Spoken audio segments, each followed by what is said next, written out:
एक मित्र पूछते हैं, मैं मुसलमान हूँ, नमाज पढ़ता हूँ, क्या नमाज पढ़ने से सत्य की प्राप्ति नहीं हो सकती? अगर नहीं तो उसके लिए क्या करना होगा? देखिए, मैं आपका नाम तो नहीं लूंगा। नमाज या पूजा पाठ ये इस भौतिक जगत की शारीरिक एक्सरसाइज हैं। अगर कोई व्यक्ति नमाज पढ़ता है या कोई व्यक्ति पूजा करता है तो डिपेंड करता है कि उसकी मानसिक अवस्था क्या है, उसके मन में क्या है। ज्यादातर मैंने सुना है लोग नमाज में दुआ मांगते हैं। ऐसे ही पूजा करने पर लोग अपने लिए कुछ ना कुछ विशेष मांगते हैं। तो इस ढंग से आप ईश्वर तक नहीं पहुंच सकते, आपको सत्य की प्राप्ति नहीं हो सकती। देखिए, नमाज शरीर के लिए अच्छी है, बिल्कुल उसी तरह जिस प्रकार दूसरे धर्म में यानी हिंदू धर्म में योग और प्राणायाम है। यह केवल आध्यात्म की वह एक्सरसाइज है जिसे करते करते आप एक दिन थक जाते हो और मन की उस अवस्था में पहुंच जाते हो जहां ज्ञान उपलब्ध होने लगता है। देखिए, अगर आपने नमाज को नियम या कानून बना रखा है कि आप मुस्लिम हैं तो आपको ये करना ही करना है, तो इससे कुछ नहीं होने वाला। आप नमाज पढ़ते हैं, नमाज पढ़िए, लेकिन उस परमात्मा से कनेक्ट होने के लिए।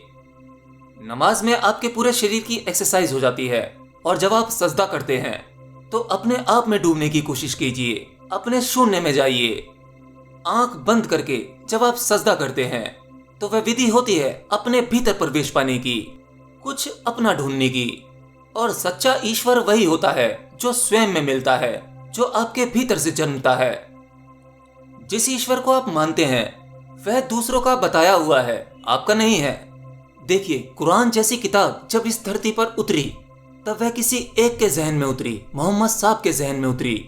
और जब उनके जहन में यह ज्ञान उतरा तो इसे किताब के रूप में पब्लिश किया गया। ऐसे ही पृथ्वी पर मौजूद सभी किताबों का अवतरण हुआ। भगवत गीता, उपनिषद, ऐसी बहुत सी धार्मिक किताबें उतरी। उन सभी किताबों में जो ज्ञान उपलब्ध है वो किसी एक के साथ घटा था।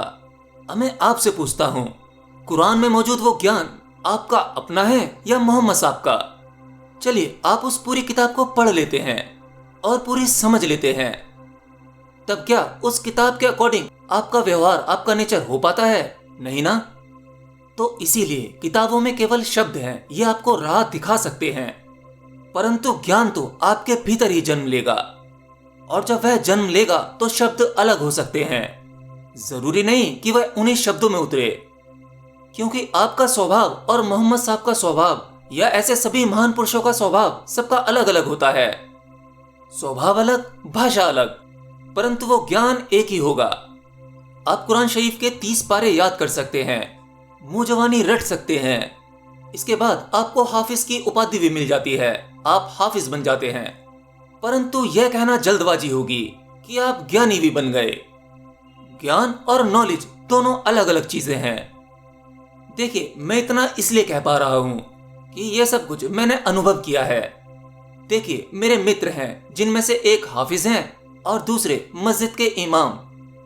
हालांकि धार्मिक मुद्दों पर हमारी बात नहीं होती, क्योंकि मेरी बातें उनकी समझ में नहीं आती और वह दोनों कुरान शरीफ से बाहर निकलकर बातें नहीं कर पाते।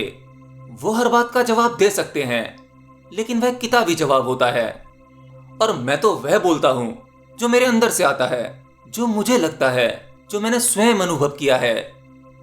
तो आप नमाज पढ़िए, लेकिन नमाज को उस गहराई तक ले जाइए जिस गहराई में आपको ज्ञान के मोती मिलेंगे। मैं किसी धर्म के खिलाफ नहीं हूं, बस कभी कभी लोगों की सोच मेरी समझ में नहीं आती, लेकिन उन्हें समझाया भी नहीं जा सकता। मैं तो केवल इतना जान पाया हूं, जब बुद्ध को ज्ञान हुआ तो बौद्ध शास्त्र लिखा गया, महावीर को ज्ञान हुआ तो उनकी धार्मिक किताब लिखी गई, कृष्ण जी ने भगवत गीता द्वारा ज्ञान दिया। इसी प्रकार से तरह तरह की धार्मिक किताबों का जन्म हुआ, साथ साथ धर्मों का जन्म हुआ। इन सब में भाषा, भाव अलग अलग हैं, परंतु कहीं ना कहीं इन सब में उस परम तत्व की बात कही गई है। वेद, शास्त्र, पुराण ये सब आपके लिए उपयोगी जरूर हो सकते हैं, परंतु जब आपके भीतर ज्ञान का बीज अंकुरित होता है तो ये सभी वेद, शास्त्र और तथाकथित धर्म कहीं पीछे छूट जाते हैं और आप स्वयं में वेद, पुराण और धर्म बन जाते हैं। कभी कभी स्वयं सत्य को अनुभव करने के लिए हमें तथाकथित धर्म और धार्मिक किताबों से बाहर झांकने की जरूरत पड़ती है। इनके पीछे लड़ने की कोई आवश्यकता नहीं, यह तो बेजान है। परंतु मनुष्य में तो जान है, उसमें ही ईश्वर है। एनीवेज, मुझे लगता है आपको अपने सवाल का जवाब मिल गया होगा।